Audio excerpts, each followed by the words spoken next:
आज हम आपको मणिपुर में चल रही हिंसा की पूरी कहानी बताएंगे। कब और कैसे इसकी शुरुआत हुई और अब तक इसमें क्या क्या हुआ।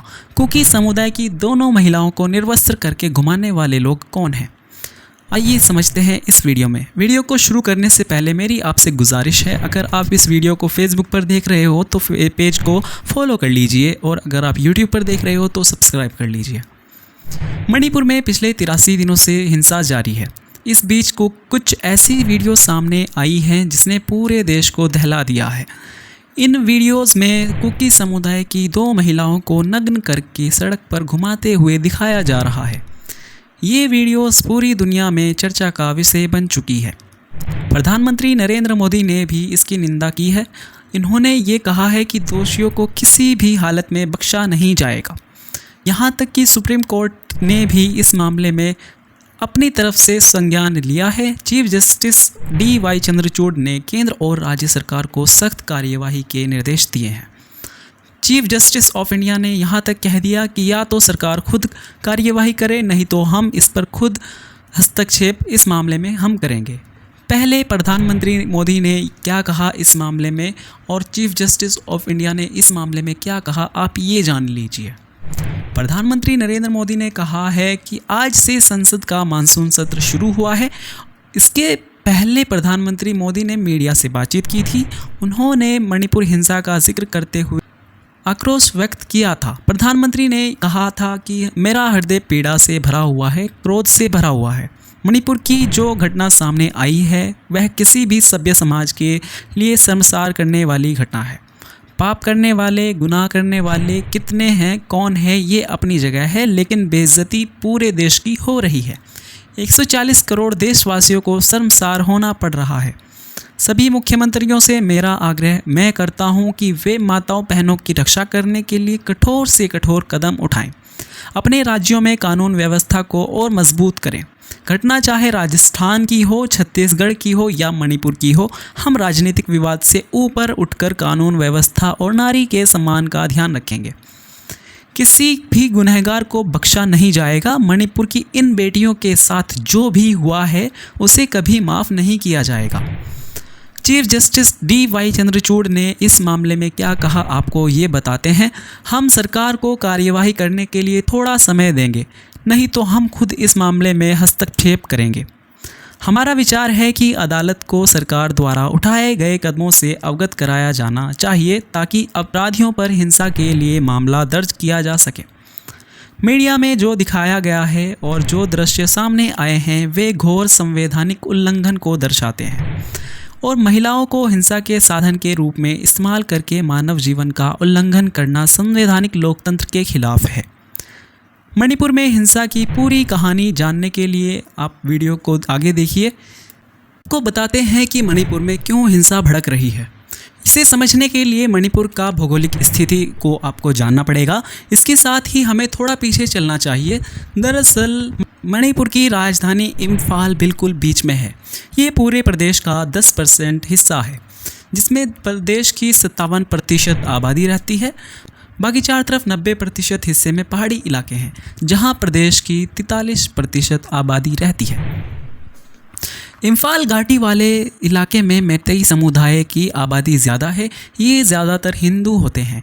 मणिपुर की कुल आबादी में इनकी हिस्सेदारी करीब 53% है। आंकड़े देखें तो सूबे के कुल 60 विधायक में से 40 विधायक मैतेई समुदाय के हैं। वहीं दूसरी ओर पहाड़ी इलाकों में 33 मान्यता प्राप्त जनजातियां रहती हैं। इनमें प्रमुख रूप से नगा और कुकी जनजाति है। ये दोनों जनजातियां मुख्य रूप से ईसाई हैं। इसके अलावा मणिपुर में 8% आबादी मुस्लिम और सनमही समुदाय की है।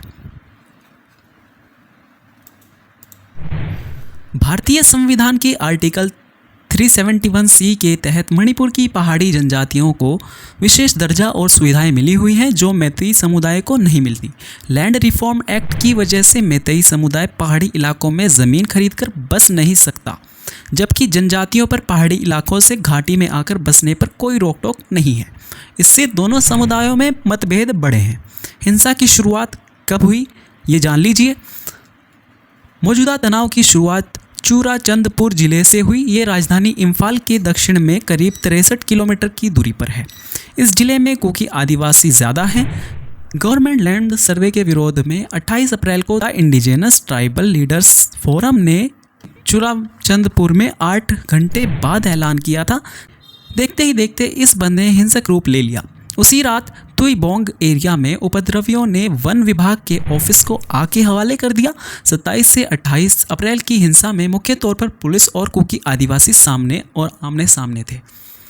इसके ठीक 5वें दिन यानी 3 मई को all tribal student union of Manipur ने आदिवासी एकता मार्च निकाला।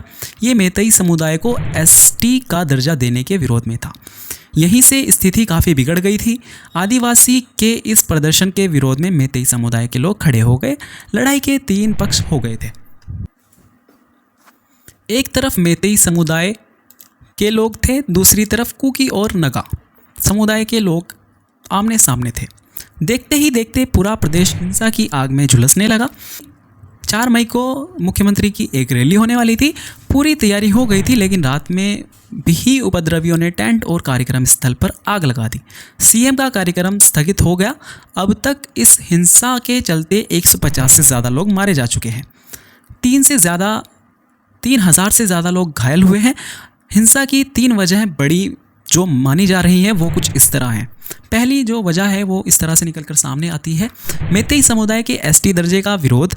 मैतेई ट्राइब्स यूनियन पिछले कई सालों से मैतेई समुदाय को आदिवासी दर्जा देने की मांग कर रही थी। मामला मणिपुर हाईकोर्ट पहुंचा। इसके ऊपर सुनवाई करते हुए मणिपुर के हाईकोर्ट ने राज्य सरकार से 19 अप्रैल को 10 साल पुरानी केंद्रीय जनजातीय मामलों के मंत्रालय की सिफारिश प्रस्तुत करने के लिए कहा था। इस सिफारिश में मैतेई समुदाय को जनजाति का दर्जा देने के लिए कहा गया है। कोर्ट ने मैतेई समुदाय को आदिवासी दर्जा देने का आदेश दिया था। अब हाईकोर्ट के इस फैसले को सुप्रीम कोर्ट में चुनौती दी गई है। Chief justice DY Chandrachud, justice PS Narasimha और जस्टिस JB पादरीवाला की बेंच केस की सुनवाई कर रही है। दूसरी जो इसकी सबसे बड़ी वजह बताई जा रही है वो कुछ इस तरह है। आरक्षण विवाद के बीच मणिपुर सरकार ने अवैध अतिक्रमण के खिलाफ कार्यवाही में आग में घी डालने का काम किया। मणिपुर सरकार का कहना है कि आदिवासी समुदाय के लोग संरक्षित जंगलों और वन अभयारण्य में गैरकानूनी कब्जा करके अफीम की खेती कर रहे हैं। ये कब्जे हटाने के लिए सरकार मणिपुर फॉरेस्ट रूल 2021 के तहत फॉरेस्ट लैंड पर किसी तरह अतिक्रमण को हटाने के लिए एक अभियान चला रही है। वहीं आदिवासी का कहना है कि ये उनकी पैतृक ज़मीन है, उन्होंने अतिक्रमण नहीं किया बल्कि सालों से वहाँ रहते आ रहे हैं। सरकार के इस अभियान को आदिवासियों ने अपनी पैतृक ज़मीन से हटाने की तरह पेश किया था, जिससे आक्रोश फैला। तीसरी इसकी जो सबसे बड़ी वजह बताई जा रही है वो कुछ इस तरह है। कुकी विरोधी संगठनों ने सरकार से हुए समझौते को तोड़ दिया था। हिंसा के बीच कुकी विरोधी संगठनों ने भी 2008 में हुए केंद्र सरकार के साथ समझौते को तोड़ दिया। दरअसल कुकी जनजाति के कई संगठन 2005 तक सैन्य विरोध या विद्रोह में शामिल हो रहे हैं। मनमोहन सिंह सरकार के समय 2008 में तकरीबन सभी कुकी विद्रोही संगठनों ने केंद्र सरकार ने उनके खिलाफ सैन्य कार्यवाही रोकने के लिए सस्पेंशन ऑफ ऑपरेशन यानी SOS एग्रीमेंट किया था। इसका मकसद राजनीतिक बातचीत को बढ़ावा देना था। तब समय समय पर इस समझौते का कार्यकाल बढ़ाया जाता रहा, लेकिन इसी साल 10 मार्च को मणिपुर सरकार कुकी समुदाय के 2 संगठनों के लिए इस समझौते से पीछे हट गई। ये संगठन है जोमी रेवोल्यूशनरी आर्मी और कुकी नेशनल आर्मी। ये दोनों संगठन हथियारबंद हैं। हथियारबंद इन संगठनों के लोग भी मणिपुर की हिंसा में शामिल हो गए और सेना और पुलिस पर भी हमले करने लगे। महिलाओं को नग्न कराकर घुमाने का किन पर आरोप लगा है आप ये भी जान लीजिए। रिपोर्ट्स के मुताबिक वायरल वीडियो में जिन 2 महिलाओं को नग्न करके घुमाया जा रहा है वो कुकी समुदाय की बताई जा रही हैं। यह वीडियो 4 मई का बताया जा रहा है, जबकि हिंसा शुरुआती चरण में थी। उस टाइम पर महिलाओं को निर्वस्त्र कर घुमाने का आरोप मैतेई समुदाय के लोगों पर लगा हुआ है।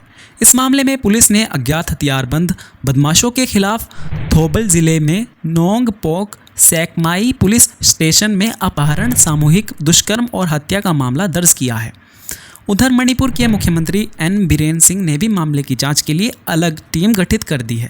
केंद्र सरकार ने भी राज्य सरकार से इस मामले पर रिपोर्ट मांगी है। केंद्रीय महिला एवं बाल कल्याण मंत्री स्मृति ईरानी ने भी मुख्यमंत्री से बात की है। तो आज के लिए इतना ही। आगे की वीडियोस के लिए हमारे साथ में बने रहें और देखते रहें लाइव इंटरनेट। धन्यवाद।